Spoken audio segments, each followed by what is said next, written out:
വളരെ അവധാനതയോടെ, വളരെ കൃത്യമായ പ്ലാനിങ്ങോടെ,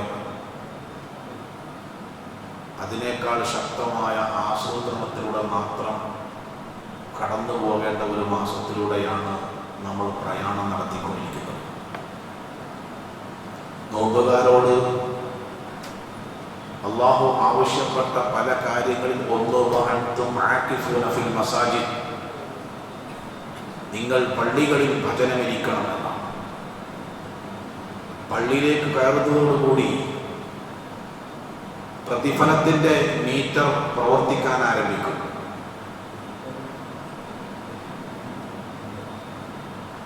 പരിശുദ്ധ ഖുർആൻ പറഞ്ഞിട്ടുള്ള അസ്ർ നമസ്കാരം, അതിന് ക്ഷണിക്കപ്പെട്ട പള്ളിയിൽ വന്നു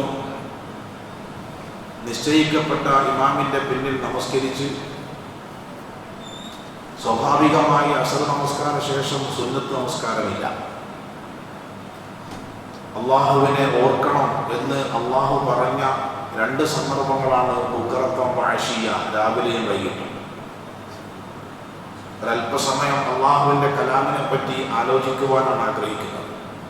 അള്ളാഹു ഇതെല്ലാം നമ്മൾ നമസ്കരിച്ചതും നോമ്പ് നോറ്റതും പറയുന്നതും കേൾക്കുന്നതുമൊക്കെ സ്വാലിഹായ അമലായി പൂർണ്ണാർത്ഥത്തിൽ നമ്മിൽ നിന്ന് സ്വീകരിക്കുമാറാവട്ടെ. പരിശുദ്ധ ഖുർആൻ പേര് പറഞ്ഞ ഏക മാസത്തിന്റെ പേര് റമളാൻ എന്നാണ്. വേറെ ഒരു മാസത്തിന്റെ പേരും ഖുർആൻ പറഞ്ഞിട്ടില്ല. യുദ്ധം ഹറാമാക്കിയ മാസത്തിന്റെ പേര് പറഞ്ഞിട്ടില്ല. അൽ ഹജ്ജ് അശ്ഹുറുൻ മഅലൂമ, ഹജ്ജ് അറിയപ്പെട്ട 3 മാസം, മാസത്തിന്റെ പേര് പറഞ്ഞിട്ടില്ല. എന്നാൽ ഖുർആൻ ശഹ്റു റമളാൻ എന്ന് തുറന്ന് പറഞ്ഞു. അതിന്റെ കാരണം തൊട്ടടുത്ത വാക്ക അല്ലദീ ഉൻസില ഫീഹിൽ ഖുർആൻ, പരിശുദ്ധ ഖുർആൻ അവതരിച്ചു എന്നതാണ് റമളാൻ എന്ന പേര് പറയാൻ പോലും അല്ലാഹുവിന് കാരണം. ലോകത്ത് ഒരു വേദഗ്രന്ഥത്തിലും ഇല്ലാത്ത അതിന്റെ അവതരണം ഒരു മാസക്കാലം ആഘോഷിക്കുക എന്നത് ഖുർആന്റെ മാത്രം പ്രത്യേകതയാണ്. അത് ഇറങ്ങിയ രാവ് മാത്രമല്ല ആഘോഷിക്കുന്നത്, അത് ഇറങ്ങിയ ദിവസം മാത്രമല്ല ആഘോഷിക്കുന്നത്, ഇറങ്ങിയ ആ കാലഘട്ടത്തിലെ മാസമല്ല, ലോകാവസാനം വരെ. അത് ഖുർആന്റെ മാത്രം പ്രത്യേകതയാണ്. എല്ലാ വേദഗ്രന്ഥങ്ങളും ഇറങ്ങിയത് റമളാൻ മാസത്തിലാണ്. ഇബ്രാഹിം നബി അലൈഹിസ്സലാത്തു വസ്സലാമക്ക് അല്ലാഹു ഏടുകൾ കൊടുത്തു എന്ന് ഖുർആൻ സുഹഫി ഇബ്രാഹിം മൂസ. ഇബ്രാഹിം നബി അലൈഹിസ്സലാത്തു വസ്സലാമിന് കൊടുത്ത ഏട് റമളാൻ 1-ാം രാവിലാണ്. തൗറാത്ത് നൽകപ്പെട്ടത് റമളാൻ 6-ാം രാവിലാണ്. ഇഞ്ചീൽ നൽകപ്പെട്ടത് റമളാൻ 8-ാം രാവിലാണ്.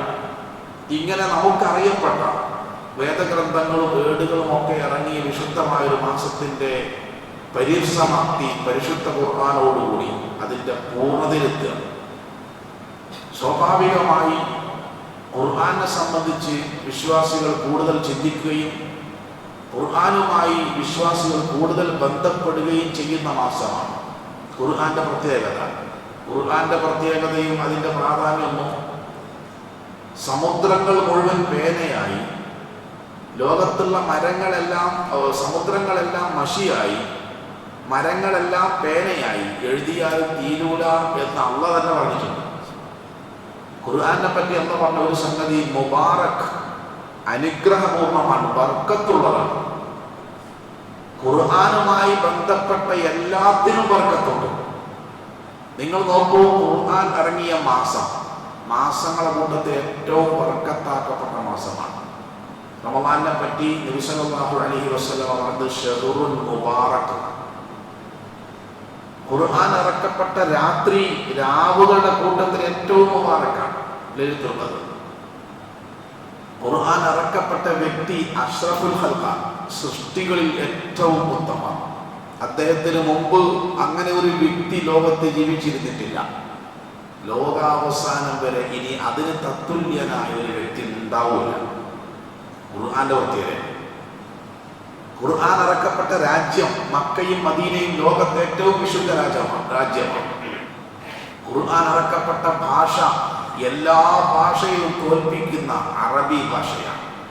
ഭാഷയെപ്പറ്റി എഴുതപ്പെട്ട എല്ലാ ഗ്രന്ഥങ്ങളിലും 500 കൊല്ലത്തിലധികം ഒരു ഭാഷക്ക് ആ ഉണ്ടായ അതേ രൂപത്തിൽ നിൽക്കാൻ സാധ്യമല്ല. എന്നാൽ ഖുർആന്റെ ഭാഷ 1400 കൊല്ലമായി യാതൊരു മാറ്റമില്ല, അങ്ങനെ തന്നെ തുടരുക.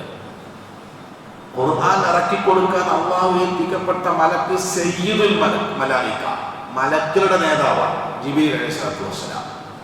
നബി സല്ലല്ലാഹു അലൈഹി വസല്ലം തങ്ങൾ പറഞ്ഞു, അല്ലാഹു സുബ്ഹാനഹു വ തആല ഈ ഭൂമിയിൽ എന്തെങ്കിലും, ഈ പ്രപഞ്ചത്തിൽ എന്തെങ്കിലും ഒരു സംഗതി ചെയ്യാൻ ഉദ്ദേശിച്ചാൽ അവൻ ഒരു ശബ്ദമുണ്ടാക്കും. ആ ശബ്ദം കേട്ട് ആദ്യമായി അള്ളാഹുവിലേക്ക് തല ഉയർത്തുന്ന മലക്കിന്റെ പേരാണ് ജിബ്രീൽ അലൈഹിസ്സലാത്തു വസ്സലാം. അദ്ദേഹമാണ് ഖുർആൻ ഇറക്കി കൊടുക്കുന്നത്.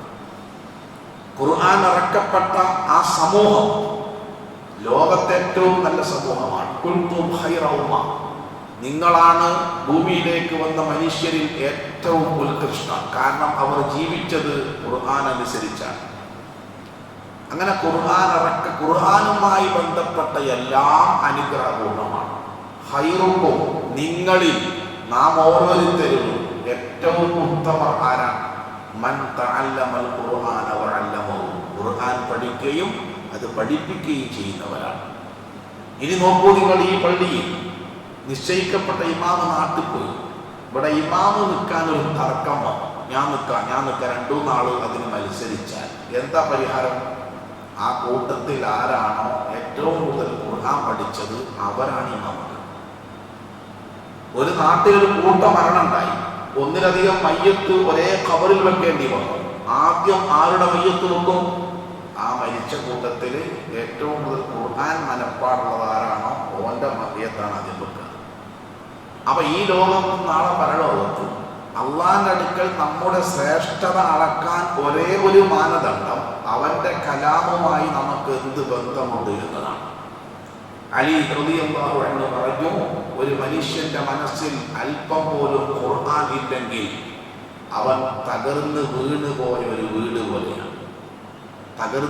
വീണുപോയ വീടിന്റെ ഉപദ്രവം എന്താന്ന് ഈ പ്രദേശത്തുള്ള ആളുകൾക്ക് അങ്ങനെ മനസ്സിലായിക്കൊള്ളണം എന്നില്ല.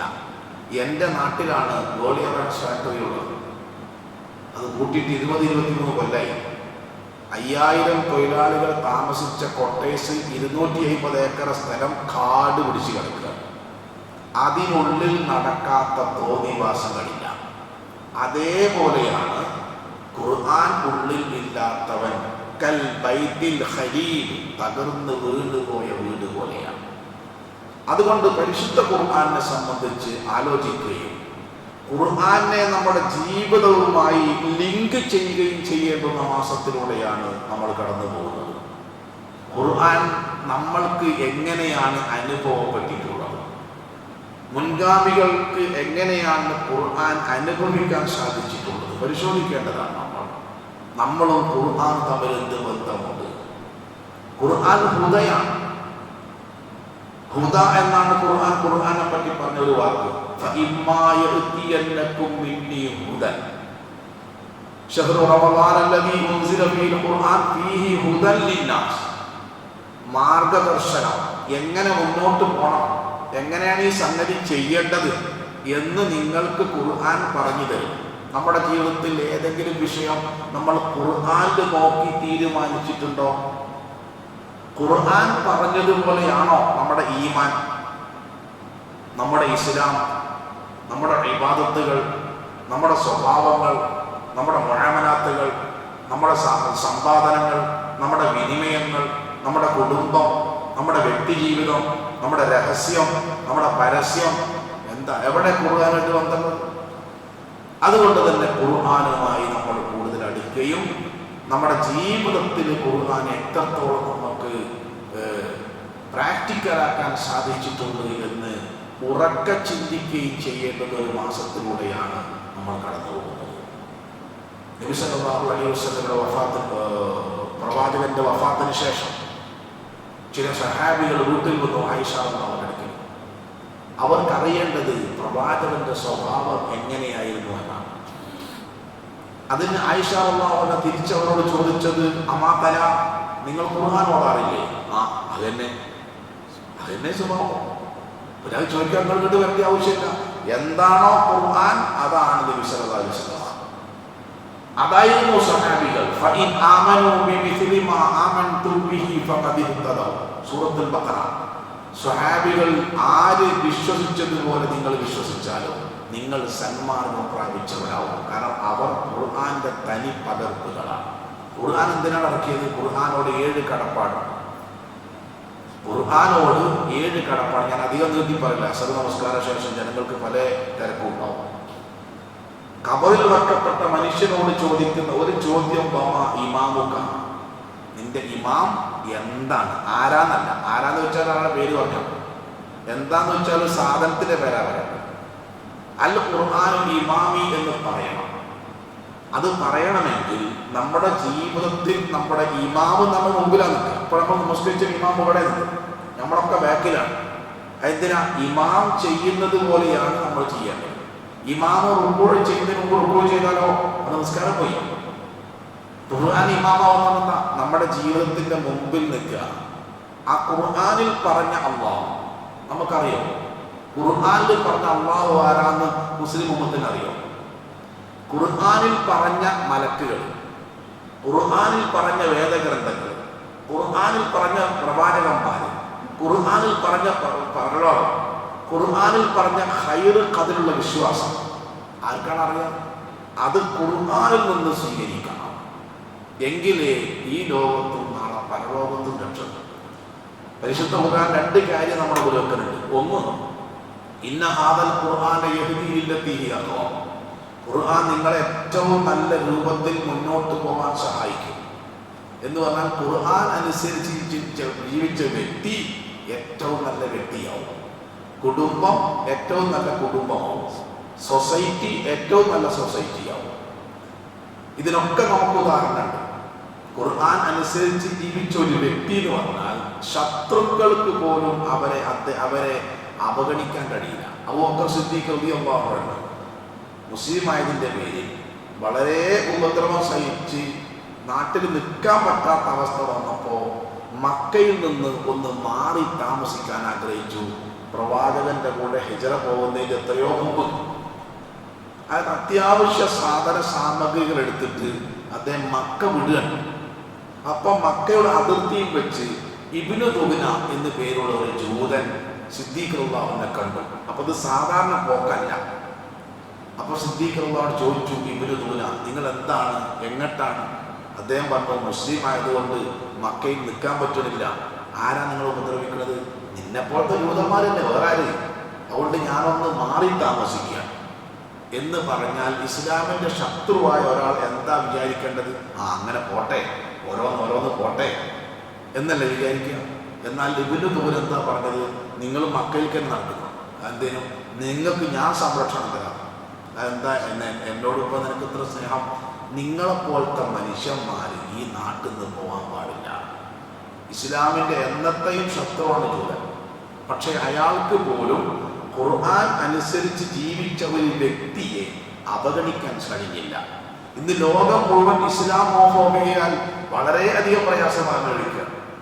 ഇസ്ലാമിനെതിരാണ് എല്ലാ ശക്തികളും. 25,000 മീഡിയകൾ 25 വർഷമായി നിരന്തരമായി ഇസ്ലാമിനെ വിമർശിച്ചു കൊണ്ടേയിരിക്കുന്നു. അതിൻ്റെ പ്രധാനപ്പെട്ട ഒരു സംഗതി ഈ ഐഡന്റിറ്റി കാത്തു സൂക്ഷിക്കുന്നതിൽ നമ്മൾ പരാജയപ്പെട്ടു പോയി എന്നതാണ്. നിങ്ങൾ നോക്കൂ, ഇന്ത്യയിലേക്ക് ഇസ്ലാം വന്നത് സഹാബികളിലൂടെയാണ്. കോഴിക്കോട് ടൗണിൽ മുഖദാർ എന്ന സ്ഥലമുണ്ട്. മുഖദാർ, ഈ മുഖദാർ എന്ന് പറഞ്ഞാൽ എന്താ? മുഗീറത്താർ. മുഗീറത്താർ എന്ന് പറഞ്ഞാൽ മുഗീറത്തുൽ ശുഅബ റളിയല്ലാഹു അൻഹു താമസിച്ച സ്ഥലമാണ്. റസൂൽ സല്ലല്ലാഹു അലൈഹി വസല്ലം ജീവിച്ചിരിക്കെ കോഴിക്കോട് ദഅവത്തിന് വേണ്ടി വന്ന സഹാബിന്റെ പേരാണത്. സാമൂതിരി രാജാവ് ഒരിക്കലും അറബികൾ വന്നു. കണ്ണൂർ ജില്ലയിൽ പഴയങ്ങാടി മാടായി പള്ളിയുടെ ശിലാഫലകത്തിൽ എഴുതിയിരിക്കുന്നത് ഹിജറ 5 എന്നാണ്. ഹിജറ 5 എന്നാണ് എന്താ അർത്ഥം? അള്ളാഹുവിന്റെ റസൂൽ സല്ലല്ലാഹു അലൈഹി വസല്ലം ജീവിച്ചിട്ടുള്ള കാലം. അന്ന് ഇസ്ലാം വന്ന ജില്ലയിലാണ് നിങ്ങളുള്ളത്. അന്ന് ഇസ്ലാമിലേക്ക് വന്ന ആളുകൾ അവരുടെ നല്ല സ്വഭാവവും നല്ല പെരുമാറ്റവും ജീവിത വിശുദ്ധിയും കണ്ട് ഈ നാട്ടിലെ ഹിന്ദുക്കൾ നമ്മൾക്കൊരു പേരിട്ടു. അതാണ് മഹാപിള്ളമാർ. ആ മഹാപിള്ളമാർ എന്ന് വിളിക്കാനുള്ള കാരണം അവരുടെ പേഴ്സണാലിറ്റിയെ. അതാണ് വിളിക്കുന്നവർക്കും കേൾക്കുന്നവർക്കും തരാൻ മനസ്സിലാവാത്ത രൂപത്തിൽ മാപ്പിളയായി മാറിയത്. പേഴ്സണാലിറ്റിയാണ്. അത് ഖുർആൻ രൂപപ്പെടുത്തിയതാണ്. ഖുർആൻ ജീവിതത്തിൽ ഖുർആൻ അനുസരിച്ച് ജീവിച്ച കുടുംബം ഏറ്റവും നല്ല കുടുംബം. എന്തെങ്കിലും ഏറ്റവും നല്ല കുടുംബം എന്ന് പറഞ്ഞാൽ കണ്ണൂർ ജില്ലയിലെ ഏറ്റവും നല്ല കുടുംബം എന്ന് പറഞ്ഞാൽ എന്താ? ഭയങ്കര വീടും ഭയങ്കര വാഹനം ഭയങ്കര സാമ്പത്തിക ശേഷിയുള്ള കുടുംബം. ഇസ്ലാമിൽ ഞാൻ ചോദിക്കട്ടെ, നിങ്ങൾ പരിചയപ്പെട്ട ചരിത്രത്തിൽ ഏറ്റവും വിശാലമായ വീട്ടിൽ താമസിച്ച ആളാരാ? ഞാൻ ഇന്നലെ ഒരു സദസ്സിൽ ചോദിച്ചു. അപ്പോൾ ഒരാൾ പറഞ്ഞു ഫിറൗനാണ്. ഓനെ കണക്കിൽ ഫിറൗന്റെ കൊട്ടാരാണ് ഏറ്റവും വലുത്. ഓൻ വീടിന്റെ വലിപ്പം അളക്കുന്നത് സ്ക്വയർ ഫീറ്റ് വെച്ചിട്ടാണ്. ഞാൻ പറഞ്ഞു അള്ളാഹുവിന്റെ റസൂലാണ്. നബി സല്ലല്ലാഹു അലൈഹി വസല്ലമയുടെ വീടിന് അത്ര വിശാലതയുള്ള വീട് ലോകത്തില്ല. അപ്പൊ വീടിന്റെ വിശാലത എന്ന് പറഞ്ഞാൽ എന്താ? സ്ക്വയർ ഫീറ്റാ? അല്ല. അവിടെ താമസിക്കുന്ന ആളുകൾ പരസ്പരം പെരുമാറ്റത്തിൽ കാണിക്കുന്ന മെയ്വഴക്ക. ഒരു ചരിത്രം പറയാം. നബി സല്ലല്ലാഹു അലൈഹി വസല്ലമ വിവാഹം ചെയ്ത നമ്മുടെ ഉമ്മമാരുടെ കൂട്ടത്തിൽ ഏറ്റവും പ്രായം കുറഞ്ഞ ഉമ്മ ആയിഷ റളിയല്ലാഹു അൻഹയാണ്. വളരെ ചെറിയ പ്രായമുള്ളൂ. അങ്ങനെ പ്രവാചകന്റെ വീട്ടിൽ വന്നു. രാത്രി ഭക്ഷണം ചപ്പാത്തി ഉണ്ടാക്കാൻ വേണ്ടി പൊടി ഇങ്ങനെ കുഴക്കുകയാണ്.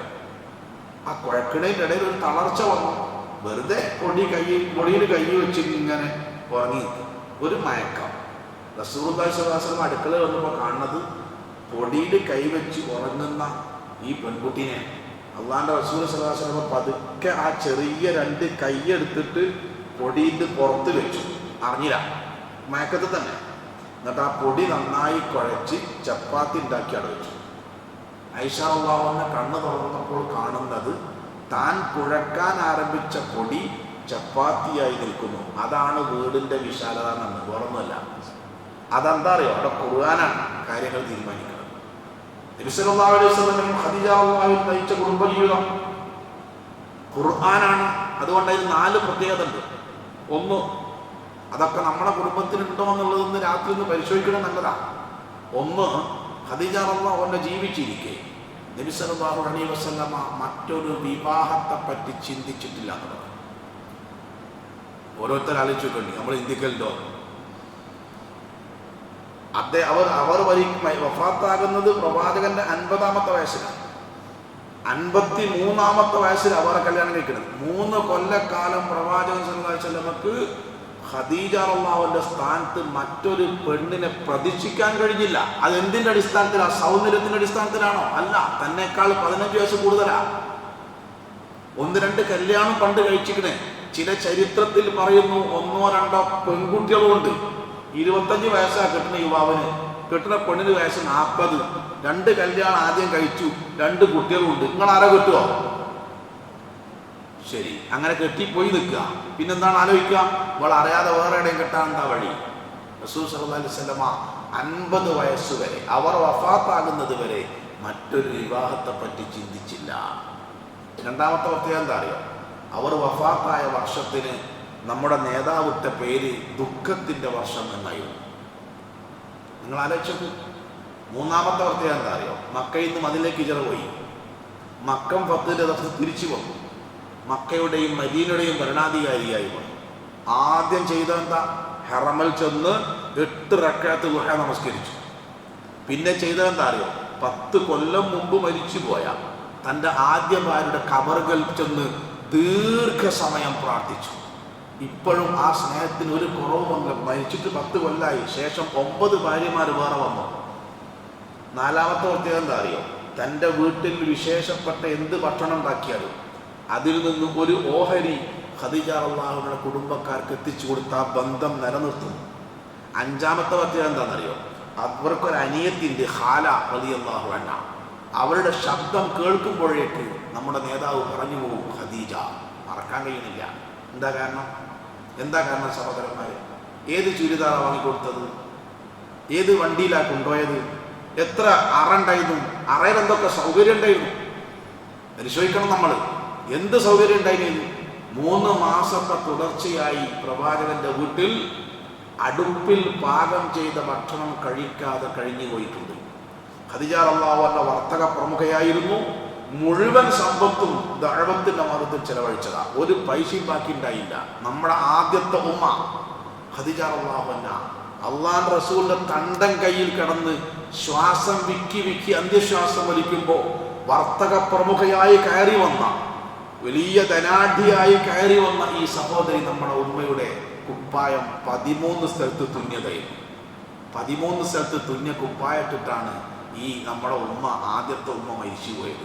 സാമ്പത്തികം കൊണ്ടുണ്ടായ സുഖമല്ലല്ലോ, ആ പെരുമാറ്റത്തിൽ ദീനുണ്ടായിരുന്നു, ഖുർആനുണ്ടായിരുന്നു. നബി സല്ലല്ലാഹു അലൈഹി വസല്ലം ആ കഅബന്റെ പരിസരത്ത് ഇരിക്കുകയാണ്. ജിബ്രീൽ അലൈഹിസ്സലാത്തു വസ്സലാം വന്നു. എന്നിട്ട് പറഞ്ഞു, പ്രവാചകനെ വീട്ടിൽ പോയിക്കോളി. എന്താ? ഖദീജ റളിയല്ലാഹു അൻഹക്ക് ചായയും കടിയൊക്കെ ഉണ്ടായി കാത്തിക്കുന്നുണ്ട്. ജിബ്രീലാ പറഞ്ഞു കൊടുക്കുന്നത്. അങ്ങനെ നിങ്ങൾ അവിടെ ചെന്ന് ഖദീജ റളിയല്ലാഹു അൻഹ കാണുമ്പോൾ എൻ്റെ സലാം പറയണട്ടോ. ആരെ സലാം? ജിബ്രീൽ അലൈഹിസ്സലാത്തു വസ്സലാം. അള്ളാന്റെ സലാം പറയണട്ടോ. സുബ്ഹാനല്ലാഹ്. ഈ പ്രപഞ്ചത്തിന്റെ സൃഷ്ടാവ് സലാം പറഞ്ഞ ഏക മനുഷ്യന്റെ പേരാ ഖദീജ റളിയല്ലാഹു അൻഹ. സ്വർഗത്തിൽ ഒരു വലിയ കൊട്ടാരം അള്ളാഹു ഒരുക്കി വെച്ചിട്ടുണ്ട് എന്ന സന്തോഷ വാർത്തയും അറിയിക്കണം. 3 കാര്യമായി. ഞാൻ ഈ സദസ്സിനോട് ചോദിക്കട്ടെ, ഈ 3 നേട്ടം, ജിബ്രീൽ അലൈഹിസ്സലാത്തു വസ്സലാമിന്റെ സലാം, പടച്ച റബ്ബിന്റെ സലാം, സ്വർഗത്തിൽ കൊട്ടാരം കിട്ടാൻ ഖദീജ റളിയല്ലാഹു അൻഹ, നമ്മളിപ്പം നിസ്കരിച്ച മാതിരി നമസ്കരിച്ചില്ലല്ലോ. കാരണം അന്ന് നിസ്കാരമില്ലല്ലോ, നോമ്പില്ലല്ലോ, സക്കാത്തില്ലല്ലോ, ഹജ്ജില്ലല്ലോ. പിന്നെന്തേ? അതാണ് കുടുംബത്തിൽ ദീന് ഭർത്താവിനെ സപ്പോർട്ട് ചെയ്ത് അള്ളാഹുവിൻ്റെ റസൂലിനെ എല്ലാ നിലക്കും താങ്ങും തണലുമായി നിന്ന് ഹിറാ ഗുഹയിൽ 3 കൊല്ലം. ഞാൻ 50 ആളെയും കൊണ്ട് ഹജ്ജിന് പോയ ആളാണ്. അതിൽ 50 ആളും പെണ്ണുങ്ങളാണ്. ഭർത്താക്കന്മാരൊക്കെ സൗദിയിൽ നിന്ന് കൂടാന്നുള്ള നിലക്കാ പോകണം. അവർക്കൊരു ക്ലാസ് വെക്കണം, ഒരു മദ്രസ ഒക്കെ റെഡിയാക്കി. ക്ലാസ്സിൽ വന്നപ്പോൾ പെണ്ണുങ്ങൾ ഒന്നായിട്ട് ഇന്നക്കൊള്ള തിരിഞ്ഞ് ഹിറാ ഗുഹയിൽ എന്തായാലും ഓൾക്ക് ഹജ്ജൊന്നും അല്ല, പക്ഷേ ഹിറാ ഗുഹയാണ്. ശരി, അവിടെ എത്തട്ടെ, പെണ്ണു പോകാൻ കഴിയില്ലല്ലോ. ക്ലാസ് കഴിഞ്ഞു, അവിടെ ചെന്നു, അസറിന് ഹറമിലെത്തി, അസർ നിസ്കരിച്ചു, ഉംറ ചെയ്തു, മഗ്രിബ് നിസ്കരിച്ചു, റൂമിൽ കൊണ്ടുപോയി ആക്കിയപ്പോൾ പെണ്ണുങ്ങൾ നാളെ രാവിലെ തന്നെ ഹിറാ ഗുഹയിൽ പോകണം. അപ്പൊ ഞാൻ ഇതിങ്ങൾക്ക് ഈ ഗുഹ പറഞ്ഞത് താഴോട്ടാണ് ഉണ്ടാകുക, വെറിയാച്ചാൽ ചാടലാണ്.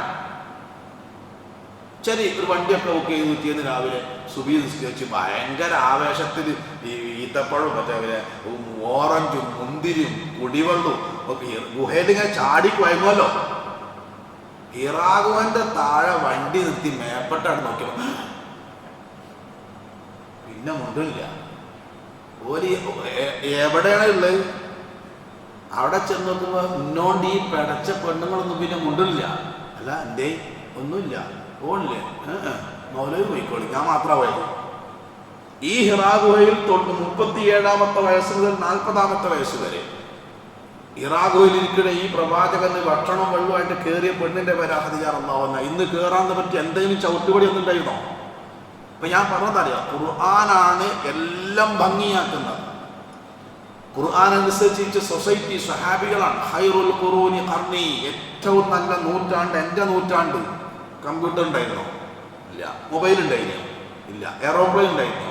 ഇന്നത്തെ ഏത് സൗകര്യമുള്ളത്? പിന്നെ എന്തിൻ്റെ അടിസ്ഥാനത്തിലാണ് സഹോദരങ്ങളെ നബി സല്ലല്ലാഹു അലൈഹി വസല്ലമ എൻ്റെ ഈ നൂറ്റാണ്ടാണ്, ഞാൻ ജീവിച്ചിരിക്കുന്ന ഈ നൂറ്റാണ്ടാണ് ഏറ്റവും നല്ല നൂറ്റാണ്ട് തോന്നുന്നത്? ആ മനുഷ്യരുടെ ജീവിതത്തിന്റെ മാഗ്ന കാർട്ട പരിശുദ്ധ ഖുർആനായിരുന്നു. ഖുർആൻ നമ്മുടെ ഹൃദയത്തെ സ്വാധീനിച്ചിട്ടുണ്ടോ? ഖുർആൻ നമുക്ക് വെളിച്ചമായിട്ടുണ്ടോ? ഖുർആൻ നമുക്ക് ഉപദേശമായിട്ടുണ്ടോ? ഖുർആൻ ഏതെങ്കിലും ഒരു താക്കീത് നമ്മുടെ മനസ്സിനോ? എത്ര ആയത്തിലൂടെ ഇമാമ് 10 ദിവസമാണ് കൊണ്ടുപോകുന്നത്. തറാബീഹ് ഇമാമത്ത് നമ്മുടെ ഇമാമമാര് ഏതെല്ലാം ആയത്തിലൂടെ കൊണ്ടുപോയി സഹോദരങ്ങളെ. ഏതെങ്കിലും ഒരായത്ത് നമ്മുടെ മനസ്സിനെ സ്വാധീനിച്ചോ? നമ്മൾ എത്ര ചിലപ്പോൾ 10 ദിവസം കൊണ്ട് ഖുർആൻ ഓതി തീർത്തോലി സദസ്സിലുണ്ടാവും. നല്ല കാര്യം തന്നെ, ഒട്ടും മോശമാക്കി പറയാൻ പറ്റൂല. അവരോട് എനിക്ക് ചോദിക്കാനുള്ളത്, നിങ്ങൾ ഓതിയ ഏതെങ്കിലും ഒരായത്ത് നിങ്ങളെ മനസ്സിനെ സ്വാധീനിച്ചോ? മഹാനായ നബി സല്ലല്ലാഹു അലൈഹി വസല്ലമ ഇബ്നു മസ്ഊദ് റളിയല്ലാഹു കയറി വരുന്നു. റസൂൽ ആവശ്യപ്പെടുക, ഇബ്നു മസ്ഊദേ, നീ ഒന്ന് ഖുർആൻ ഓതി, ഞാനൊന്ന് കേൾക്കട്ടെ. അപ്പൊ ഇബ്നു മസ്ഊദ് റളിയല്ലാഹു ചോദിച്ചു, നിങ്ങൾക്ക് ഇറങ്ങിയ ഖുർആൻ ഞാൻ ഓതിയേ? അതെ, അത് മറ്റൊരാളിൽ നിന്ന് കേൾക്കാൻ ഞാൻ ആഗ്രഹിക്കുന്നു. സൂറത്തുൽ നിസാ ഓതി. فكيف إذا جئنا من كل أمة بشهيد وجئنا بك على هؤلاء شهيدا. പരലോകത്തെ ഓരോ പ്രവാചകന്മാരെ ഏതേത് സമൂഹത്തിലേക്കാണോ അവർ നിയോഗിക്കപ്പെട്ടത് അതത് സമൂഹത്തെയും പ്രവാചകന്മാരെയും മുന്നിൽ നിർത്തി വിചാരണ ചെയ്യും. ഈ പ്രവാചകൻ എൻ്റെ സന്ദേശം നിങ്ങൾക്ക് എത്തിച്ചു തന്നിട്ടുണ്ടോ? അങ്ങനെ നിന്നെയും ഞാൻ വിചാരണ ചെയ്യുമ്പോൾ എന്തായിരിക്കും നിന്റെ അവസ്ഥ എന്ന് പറയുന്ന പരലോകത്തെ വിചാരണ പറയുന്ന ആയത്തെത്തിയപ്പോ ഇബ്നു മസ്ഊദ് പുറത്തിങ്ങനെ തട്ടിക്കൊണ്ട് നമ്മുടെ നേതാവ് വന്നു, കഫ, മതി, അപ്പോൾ ഇബ്നു മസ്ഊദ് തിരിഞ്ഞു നോക്കുമ്പോൾ ഫൈദാഹു വഅൈനാഹു തദീഫാനി, രണ്ട് കണ്ണും ഇങ്ങനെ നിറഞ്ഞൊഴുകുക. എന്തിനാ സഹോദരന്മാരെ? ഇന്നാ ഫതഹ്നാ ലക ഫത്ഹൻ മുബീനാ ലിയഗ്ഫിറ ലക അല്ലാഹു മാ തഖദ്ദമ മിൻ ദംബിക വമാ തഅഖറ വയുതിമ്മ നിഅമതഹു അലൈക വയഹ്ദിയക സിറാതൻ മുസ്തഖീമാ. സൂര്യപ്രകാശമേൽക്കുന്ന വസ്തുക്കളിൽ ഏറ്റവും ഇഷ്ടപ്പെട്ടവ, എനിക്ക് ഏറ്റവും ഇഷ്ടപ്പെട്ടത് എന്ന് അള്ളാഹുവിന്റെ റസൂൽ സല്ലല്ലാഹു അലൈഹി വസല്ലം പറഞ്ഞ സൂറത്തിന്റെ പേരാണ് സൂറത്തുൽ ഫത്ഹ്. ആ ഫത്ഹ് എന്ന് പറഞ്ഞു കഴിഞ്ഞു പോയതും വരാനിരിക്കുന്നതുമായ എല്ലാ പാപങ്ങളും പൊറുക്കപ്പെട്ട ഒരു പ്രവാചകൻ പിന്നെ ഈ ആയത്തിന് മുമ്പിൽ കരയേണ്ട ആവശ്യം എന്താ? നമുക്ക് ഇമാം എപ്പോഴാ റുക്കൂൾ പോണതെന്നേ അറിയേണ്ടുള്ളൂ, ഒന്നും അറിയേണ്ടതില്ല. ആയത്തുകൾ സ്വാധീനിക്കുന്നില്ല. മഹാനായ ഉമറുൽ ഫാറൂഖ് റളിയല്ലാഹു അൻഹു രാത്രി ഇങ്ങനെ ഇറങ്ങി നടക്കുകയാണ്.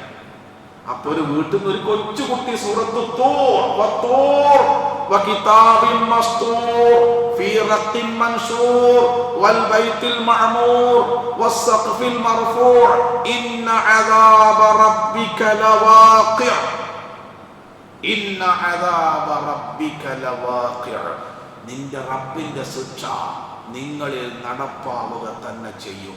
അരോഗദൃഢഗാത്രനായ ഉമറുൽ ഫാറൂഖ് റളിയല്ലാഹു അൻഹു തളർന്നു വീണുപോയി. നടന്നു പോവാൻ കഴിഞ്ഞില്ല. രണ്ട് കൈയും കാലും കുത്തിയിട്ടാ പിന്നെ പോണത് വീട്ടിലേക്ക്. 20 ദിവസം ഉമറുൽ ഫാറൂഖിനെ പറ്റി യാതൊരു വിവരവുമില്ല. വീട്ടിൽ പനിച്ച് നെഞ്ചുവേദനയായി കിടന്നു. ഒറ്റായത്തിൽ അള്ളാന്റെ ശിക്ഷ നിങ്ങളിൽ നടപ്പാവുക തന്നെ ചെയ്യും. സ്വർഗം കൊണ്ട് സന്തോഷ വാർത്ത അറിയിക്കപ്പെട്ട രണ്ടാമത്തെ മനുഷ്യന് ഒരായത്തിൽ ഇത്രയേറെ വേദനയുണ്ടാക്കിയെങ്കിൽ ഈ 11-12 ദിവസമായിട്ട് നമ്മുടെ മനസ്സിൽ ഏത് ആയത്താ സഹോദരന്മാരെ തറച്ചു കയറിയത്? പരിശോധിച്ചു നോക്കി നിങ്ങൾ. ലോകത്തെല്ലാ കളവും ചതിയും നടക്കുന്ന സ്ഥലമാണ് മാർക്കറ്റ്, ചന്ത, അല്ലേ? മദീന മാർക്കറ്റ് ശുദ്ധീകരിച്ചത് 5 ആയത്താ. ഒരു മാർക്കറ്റ് ശുദ്ധീകരിക്കണ പണിത്രണ്ട്. ഇന്നത്തെ മാർക്കറ്റിന്റെ കഥ എന്താ? നമ്മൾ പരസ്യം കണ്ട ഒരു സാധനം വാങ്ങിയാൽ അതിന്റെ കഥ എന്തേക്കും? വർഷങ്ങൾക്ക് മുമ്പ് ഞാൻ പത്രത്തിൽ വായിച്ചു തോർക്കുന്നു, വെളുക്കും എന്ന് പറഞ്ഞിട്ട് പരസ്യം ചെയ്ത് മരുന്ന് ഉപയോഗിച്ച് ആൾ കറുത്തുപോയി. എന്നിട്ട് കോടതിയിൽ പോയതാ. വെളുക്കാനാണ് സാധനം, തേച്ചപ്പോ ഇയാൾ കറുത്തു. ഇതല്ലേ നമ്മുടെ മാർക്കറ്റ്, അല്ലേ? ഈ മദീന മാർക്കറ്റ് അള്ളാഹുവിന്റെ റസൂൽ ശുദ്ധീകരിച്ചത് പോലീസുകാരെ നിർത്തിയിട്ടാ അല്ല. മാർക്കറ്റിൽ ഉയർന്ന സ്ഥലത്ത് കയറി നിന്ന് അള്ളാഹുവിന്റെ റസൂൽ ഓതി വൈലുൽ ലിൽ മുത്തഫിഫീൻ الذين إذا اكتالوا على الناس يستوفون وإذا كالوهم أو وزنهم يخسرون ألا يظن أولئك أنهم مبعوثون ليوم عظيم يوم يقوم الناس لرب العالمين. Medina market ശുദ്ധമായില്ലേ? പിന്നെ ഒരു കരിഞ്ചന്ത, ഒരു പൂഴ്ത്തി വെക്കും, ഒരു മായം ചേർക്കൽ, ഒരു കൊള്ളലാഭം ഒറ്റ കുട്ടി നടത്തിയോ? ഇല്ല. ഖുർആനാണ്. അതാണ് ഖുർആൻ. മാർക്കറ്റ് ശുദ്ധീകരിച്ചു, എല്ലാ രംഗവും ശുദ്ധീകരിച്ചു. സഹാബികളെ ചിലപ്പോൾ മുൾമുനയിൽ നിർത്തി ഖുർആൻ. നിങ്ങൾക്കറിയാം, ഒരാഴ്ചയിൽ ഒരു വിശ്വാസി ചെയ്യുന്ന ഇബാദത്തിൽ ഏറ്റവും ശ്രേഷ്ഠമായ ഇബാദത്ത് ഏതാ? വെള്ളിയാഴ്ച സുബിയാണ്, വെള്ളിയാഴ്ച ജുമുഅല്ല. വെള്ളിയാഴ്ച സുബിന്റെ പ്രത്യേകത നമുക്ക് പ്രത്യേകതയുള്ളത്. നമുക്ക് വെള്ളിയാഴ്ച സുബി വ്യാഴാഴ്ച സുബി വ്യത്യാസമുള്ളത്. മദീനത്തെ പള്ളിയിലെ വെള്ളിയാഴ്ച സുബി ഒരു കൂട്ടക്കരച്ചില. കാരണം അതിൽ ഓരോ സൂറത്ത് ആദ്യമാണ്. സൂറത്ത് സജദന്റെ ഓരോ ആയത്തിന്റെ ഖനത്രേ. നബി സല്ലല്ലാഹു അലൈഹി വസല്ലം ഒരായത്തോതി അടുത്ത ആയത്തോതിന് മിനിറ്റുകളോളം ശ്വാസം കിട്ടാതാവുന്ന ഓരോ ആയത്തോതി കരഞ്ഞിട്ട്. വലൗ തറാ ഇദിൽ മുജ്രിമൂന നാകിസൂ റൂസിഹിം ഇൻദ റബ്ബിഹിം റബ്ബനാ അബ്സർനാ വസമിഅനാ ഫർജിഅനാ നഅമൽ സാലിഹൻ ഇന്നാ മൂഖിനൂൻ. അടുത്ത ആയത്തോതൻ 5 മിനിറ്റ്. ഞങ്ങൾ കേട്ടു മനസ്സിലാക്കി പരലോകത്ത് ഖേദിക്കുന്ന അവസ്ഥ പറയുന്ന ആയത്തെത്തുന്ന റസൂലുള്ളാഹിക്ക് അടുത്ത ആയത്തോതാൻ പറ്റുന്നില്ല. അമൻ അദ്ലമു മിമ്മൻ ദുക്കിറ ബിആയാതി റബ്ബിഹി സുമ്മ അറദ അൻഹാ ഇന്നാ മിനൽ മുജ്രിമീന മുൻതഖിമൂൻ. ഞാൻ പാപികളോട് കണക്ക് തീർത്ത് പ്രതികാരം ചെയ്യുന്ന അല്ലാഹ് പ്രതികാരം ചെയ്യാൻ കൊടുത്തിരുന്ന നമ്മളെ കഥ എന്താ? നമ്മക്ക് ആർക്കെങ്കിലും മനസ്സിനെ സ്വാധീനിക്കുന്നുണ്ടോ? എത്ര ആയത്തുകൾ സഹോദരന്മാർ, എത്ര സംഭവം മദീന പള്ളിയിൽ ആദ്യമായി അറ്റാക്ക് മരണമുണ്ടായി. എങ്ങനെ? ആയത്ത് കേട്ടിട്ടാ. ഏതായത്ത്? സൂറത്ത് തഹരീമിൽ യാ അയ്യുഹല്ലദീന ആമനൂ ഖൂ അൻഫുസകും വഅഹ്ലീകും നാറാ വഖൂദുഹാ അന്നാസ് വൽ ഹിജാറ അലൈഹാ മലായികത്തുൻ ഗിലാദുൻ ശിദാദുൻ ലാ യഅസൂനല്ലാഹ മാ അമറഹും വയഫ്അലൂന മാ യുമറൂൻ. ആയത്ത് തീർന്നിട്ടില്ല. തൊട്ടാ ചോര തെറിക്കുന്ന യുവാവായ ഒരു സഹാബി ഹൃദയം സ്തംഭനം മൂലം മരിച്ചുപോയി. മരിക്കുമ്പോൾ അദ്ദേഹം പറഞ്ഞ വാക്കെന്താണെന്നറിയോ? എന്താ ഈ ആയത്തിന്റെ അർത്ഥം? സത്യവിശ്വാസികളെ, നിങ്ങൾ നിങ്ങളെ തടിയും നിങ്ങളുടെ കുടുംബക്കാരെ തടിയും നരകത്തിന് കാക്കണം കേട്ടോ. അദ്ദേഹം മരിക്കുമ്പോൾ പറഞ്ഞാൽ എന്താ അറിയോ? എൻ്റെ തടി തന്നെ എനിക്ക് കാക്കാൻ കഴിയില്ല, പിന്നെ എങ്ങനെ എൻ്റെ കുടുംബക്കാരെ കാക്കുക? ഒരു മനുഷ്യൻ അറ്റാക്ക് ഉണ്ടായി മരിക്കണമെങ്കിൽ അത് എത്രമാത്രം ഹൃദയത്തെ സ്വാധീനിക്കണം. ഖുർആൻ അതിലുള്ള സഹോദരന്മാരെ ഞാൻ അവസാനിപ്പിക്കാം. 7 കടമകൾ ഖുർആനോടുണ്ട്. ഒന്ന് ഇസ്തിമാൾ, അത് കേൾക്കണം. ഖുർആൻ കേൾക്കണം. ജിബ്രീൽ ഓതുന്നത് ആദ്യം കേൾക്കുക ചെയ്തത്. അള്ളാഹിന്റെ റസൂൽ ഓതി കൊടുക്കുന്നത് ഖദീജ റളിയല്ലാഹുവിനെ കേൾക്കുക ചെയ്തത്. പ്രവാചകൻ സ്വഹാബികൾക്ക് ഓതി കൊടുത്തവർ ആദ്യം കേൾക്ക്. രണ്ടാമത്തത് ഓതണം.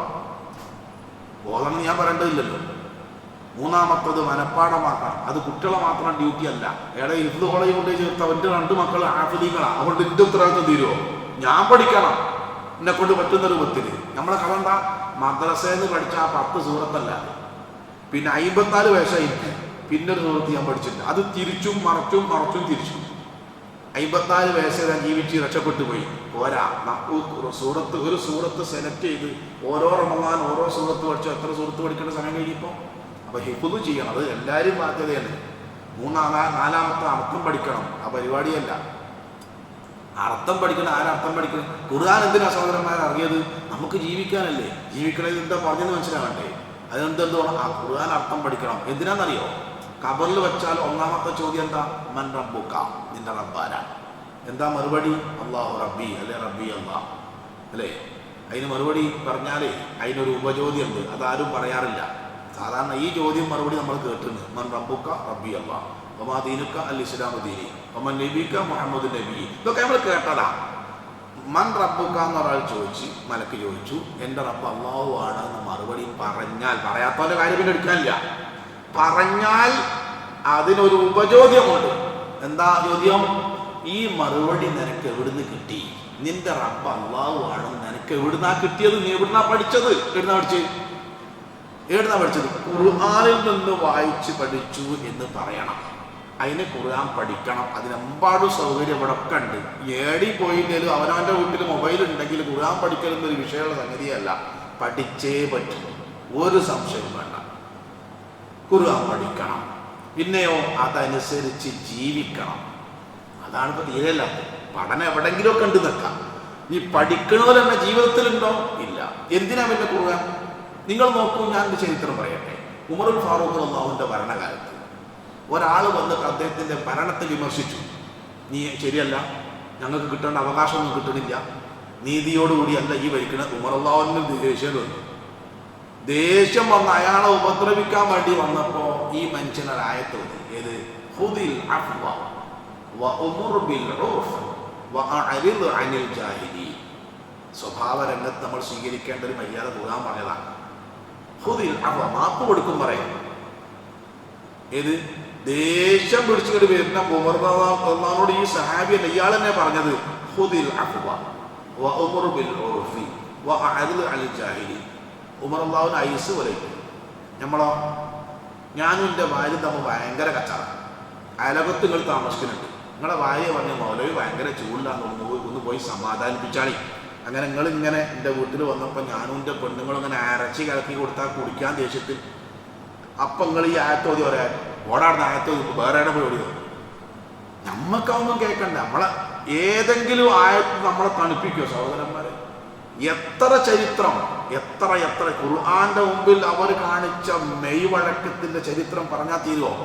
അതുകൊണ്ട് ഖുർആൻ ഒരു സംഗതി പറഞ്ഞാൽ പിന്നെ ചോദ്യമല്ല. അള്ളാഹ് പറഞ്ഞോ സമിഅ്നാ വഅതഅനാ. നമ്മളങ്ങനല്ല. എന്താ അങ്ങനെ, ഇതങ്ങനെ. ഞാൻ 2 ചരിത്രം പറഞ്ഞ് അവസാനിപ്പിക്കാം. റസൂൽ സല്ലല്ലാഹു അലൈഹി വസല്ലം കാലത്ത് കാണാൻ സൗന്ദര്യമില്ലാത്ത ജുലൈബീബ് റളിയല്ലാഹു അൻഹു വിരൂപനാണ്. വിരൂപൻ എന്നൊന്നും അങ്ങനെ പറയാൻ പാടില്ല. ഞാനൊരു ഭാഷയിൽ നിങ്ങൾക്ക് മനസ്സിലാവാൻ വേണ്ടി പറഞ്ഞതേ ഉള്ളൂ. സൗന്ദര്യത്തിലൊന്നും ആരും അങ്ങനെ മാനദണ്ഡം വെച്ചിട്ടൊന്നും നമ്മൾ ഉണ്ടാക്കിയതാണ്. അദ്ദേഹത്തിന് വിവാഹം കഴിക്കാൻ പെൺകുട്ടിക്ക് ആർക്കും മൂപ്പരെ കണ്ടിട്ട് പറ്റണില്ല. അങ്ങനെ 19 വയസ്സായി മദീന പള്ളിയിലേക്കും അള്ളാഹുവിന്റെ റസൂൽ ചോദിച്ചു, അല്ലടാ കല്യാണം കഴിഞ്ഞോ? ഇല്ല. അതിന് പെണ്ണ് കിട്ടണ്ടേ? അല്ലോ പാവം, എന്നാ എന്നോട് പറയണ്ടേ, പെണ്ണ് കല്യാണം കഴിഞ്ഞില്ല? അല്ല. എന്നാലേ ഒരാളെ പേര് പറഞ്ഞെടുത്ത് അയാളെടുത്ത് പോയിക്കോ, മൂപ്പർക്ക് ഒരു പെൺകുട്ടിയുണ്ട്, ഞാൻ പറഞ്ഞാന്ന് പറഞ്ഞാൽ മതി. അപ്പൊ അതെന്തായാലും നടക്കും. അദ്ദേഹത്തിന് ഉറപ്പായി, അള്ളാഹുവിന്റെ റസൂൽ പറഞ്ഞല്ലേ, അപ്പൊ എന്തായാലും കെട്ടിച്ചു വരും. അപ്പൊ പുതിയരെ കിട്ടൂലെന്ന് വിചാരിച്ച പെണ്ണ് കിട്ടുക എന്ന് കണ്ടപ്പോൾ അദ്ദേഹത്തിന് കൂടുതൽ സന്തോഷമായി. നല്ല എള്ളയിൽ നല്ല ഡ്രസ്സൊക്കെ ഇട്ട് സുഗന്ധദ്രവ്യമൊക്കെ പൂശി പെണ്ണ് കാണാൻ പോവാണ്. അങ്ങനെ അവിടെ ചെന്ന് വീട്ടിൽ ചെന്ന് കയറിയിരിക്കാൻ പറഞ്ഞ് വെള്ളമൊക്കെ കൊടുത്തു. വീട്ടുകാരെ ചോദിച്ചു, എന്തെങ്കിലും പോകുന്നത്? അപ്പോൾ ഞാൻ ഇന്നൊക്കെ ഒരു പെൺകുട്ടി ഉണ്ട് എന്ന് പറഞ്ഞു. എനിക്ക് കെട്ടിച്ചു തരാൻ വേണ്ടി അള്ളാഹുവിന്റെ റസൂൽ പറഞ്ഞിട്ടുണ്ട്. അപ്പോൾ ഈ പുരക്കാരൻ ചോദിച്ചു, ഈ കണ്ണാടി നോക്കില്ലേ, അത് നിങ്ങൾ തമ്മിൽ ഒരിക്കലും ഫിസിക്കലി യോജിക്കൂലല്ലോ, അത് നടക്കൂല. അപ്പൊ ഇദ്ദേഹം റസൂലുള്ളാഹി സ്വല്ലല്ലാഹു അലൈഹി വസല്ലം പറഞ്ഞാണ് പിന്നെ നടക്കും ഉറപ്പിച്ചു പോയത്. അത് ഭയങ്കര നിരാശയായി. അപ്പൊ എന്നാ ശരി, നിങ്ങൾക്ക് പാപ്പ വലിയില്ലാത്ത നിക്കാവില്ലല്ലോ. അങ്ങനെ വീട്ടിൽ നിന്ന് ഇങ്ങോട്ട് ഇറക്കലേ ആ ജനാന്റെ ഉള്ളിൽ കൂടി ഒരായത്ത് ഇങ്ങനെ ഒഴുകി ഒഴുകി ഒഴുകി വരിക. വമാ കാന ലിമുഅ്മിനിൻ വലാ മുഅ്മിന ഇദാ ഖദല്ലാഹു വറസൂലുഹു അംറാ അൻ യകൂന ലഹുമുൽ ഖിയറതു മിൻ അംരിഹിം വമൻ യഅസില്ലാഹ വറസൂലഹു ഫഖദ് ളല്ല ളലാലൻ മുബീനാ. ഈ പെൺകുട്ടിയാവുന്നത്, ഏതൊരു പെൺകുട്ടിയെ വിവാഹം അന്വേഷിച്ചാണോ വിരൂപനായ മനുഷ്യൻ വന്നത്, ആർക്ക് കൊടുക്കൂല എന്ന് പറഞ്ഞിട്ടാണോ വാപ്പ തിരിച്ചയക്കുന്നത്, ആ മനുഷ്യന് വേണ്ടി ആയത്തോതുന്നത് സുന്ദരിയായി പെൺകുട്ടി. എന്താ പറഞ്ഞതെന്നറിയോ? ഉപ്പ, എനിക്ക് അള്ളി റസൂലും പറഞ്ഞയച്ച പുയാപ്പഴാണത്, എനിക്ക് അയാൾ മദീന. അതിന് തെളിവെന്താ അറിയോ? അള്ളി റസൂലും ഒരു കാര്യത്തിൽ ഒരു തീരുമാനം പറഞ്ഞാൽ പിന്നെ നമ്മക്കതിലൊരു സ്വന്തം ഇഷ്ടം ഉണ്ടാകാൻ പറ്റൂല. നോക്കിക്കൾ, നമ്മളെ വീട്ടിൽ നടക്കുമോ? നമ്മക്കൊക്കെ നമ്മളെ ഇഷ്ടമല്ലേ? നമ്മളെ കല്യാണത്തിന് എന്തൊക്കെ വേണ്ടി? നമ്മളെ ഇഷ്ടം, നമ്മളെ ഇഷ്ടം. നമുക്കെന്ത് ഖുർആൻ, എന്ത് ഇസ്ലാം, എന്ത് ദീന് ഇല്ലല്ലോ.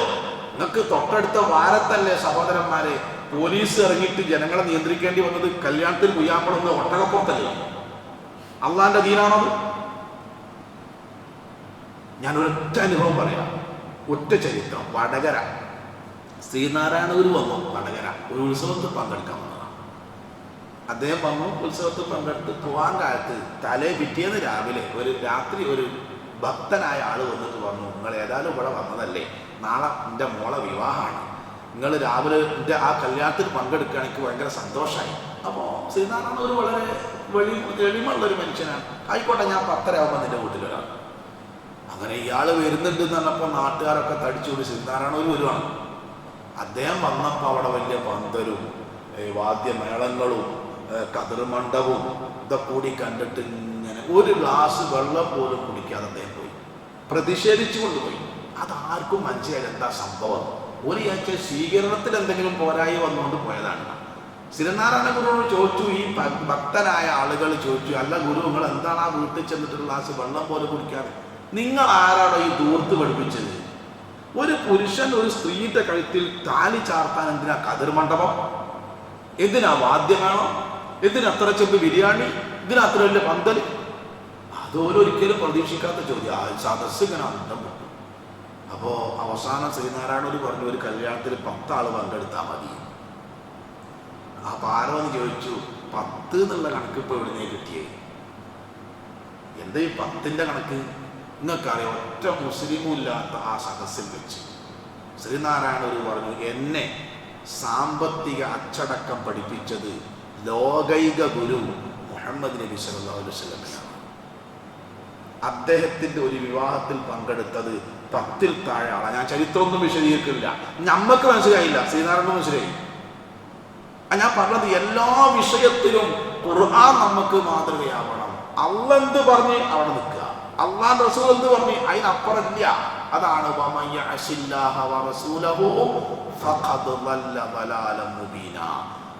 വാപ്പ എന്താ ചെയ്തെന്നറിയോ? ഇങ്ങോട്ട് കയറി കുത്തിരിക്ക് നിക്കാണ്ട് കൊടുത്തുക. അള്ള പറഞ്ഞ അതിനപ്പുറമില്ല. അങ്ങനെ അള്ളാന്റെ കലാമിന്റെ മുമ്പിൽ മെയ്വഴക്കം കാണിക്കുന്ന, കലാമ് ഹൃദയത്തെ സ്വാധീനിക്കുന്ന, അള്ള എന്ത് പറഞ്ഞോ അതങ്ങനെ ശിരസ വഹിക്കുന്ന യഥാർത്ഥ ഖുർആന്റെ ആളുകളായി നാം കേൾക്കണം, ഓതണം, മനപ്പാടാക്കണം, അർത്ഥം പഠിക്കണം, അതനുസരിച്ച് ജീവിക്കണം, അത് ജനങ്ങൾക്ക് എത്തിച്ചു കൊടുക്കണം, അതിൻ്റെ സംരക്ഷകരാവണം. 7 കാര്യം. ഖബറിൽ ഏത് ചോദ്യത്തിന് മറുപടി പറഞ്ഞാലും ആ ഉത്തരം എവിടുന്ന് കിട്ടി എന്ന ചോദ്യത്തിന് ഖുർആനിന് കിട്ടി എന്ന് പറയണമെങ്കിൽ ഖുർആൻ പഠിക്കണം. പരിശുദ്ധ റമദാനാണ്. ഖുർആൻ പരിഭാഷകളൊക്കെ ഇഷ്ടം പോലെ കിട്ടും. വായിക്കുക, പഠിക്കുക, ചിന്തിക്കുക, ആയത്തുകളെ പറ്റി ചിന്തിക്കുക, ആയത്ത് മനസ്സിനെ സ്വാധീനിക്കുന്നുണ്ടോ നോക്കുക. ഇങ്ങനെ നിർത്തി ഖുർആൻ ഓതുമ്പോൾ ഓരോ ആയത്തിൻ്റെ അർത്ഥം ചിന്തിക്കുക. അങ്ങനെ ഖുർആനെ മനസ്സിൻ്റെ വെളിച്ചമാക്കി മാറ്റാനുള്ള പരിശ്രമവും കൂടി ഈ റമദാൻ നമ്മൾ നടത്തണം. അല്ലാഹു നമ്മെ അനുഗ്രഹിക്കുമാറാവട്ടെ. പരിശുദ്ധ ഖുർആനും പരിശുദ്ധ റമദാനും അനുകൂലമായി സാക്ഷി പറയുന്ന യഥാർത്ഥ നോമ്പുകാരിൽ, യഥാർത്ഥ ഖുർആൻ പാരായകരിൽ, പഠിതാക്കളിൽ അല്ലാഹു നമ്മെ എല്ലാം ഉൾപ്പെടുത്തി അനുഗ്രഹിക്കുമാറാവട്ടെ. നമ്മൾ വന്നുപോയ ചെറുതും വലുതുമായ തെറ്റുകുറ്റങ്ങൾ റഹ്മാനായ റബ്ബ് നമുക്ക് എല്ലാവർക്കും വിട്ടുപുറത്ത് മാഫാക്കി തരുമാറാവട്ടെ. ഈ സദസ്സിൽ നമ്മൾ ഒരുമിച്ച് കൂടിയതുപോലെ നാളെ വന്ന ജന്നാത്തുൽ ഫിർദൗസിൽ നമ്മയും നമ്മുടെ മാതാപിതാക്കളെയും ഭാര്യ, ഭർത്താവ്, സന്താനങ്ങളെയും മുഴുവൻ സത്യവിശ്വാസികളും അല്ലാഹു ഒരുമിച്ച് കൂട്ടി അനുഗ്രഹിക്കുമാറാവട്ടെ. റബ്ബനാ ആതിനാ ഫിദ്ദുനിയാ ഹസന വഫിൽ ആഖിറതി ഹസനതൻ വഖിനാ അദാബന്നാർ വൽഹംദുലില്ലാഹി റബ്ബിൽ ആലമീൻ. വസ്സലാമു അലൈക്കും വറഹ്മത്തുള്ളാഹി വബറകാതുഹു.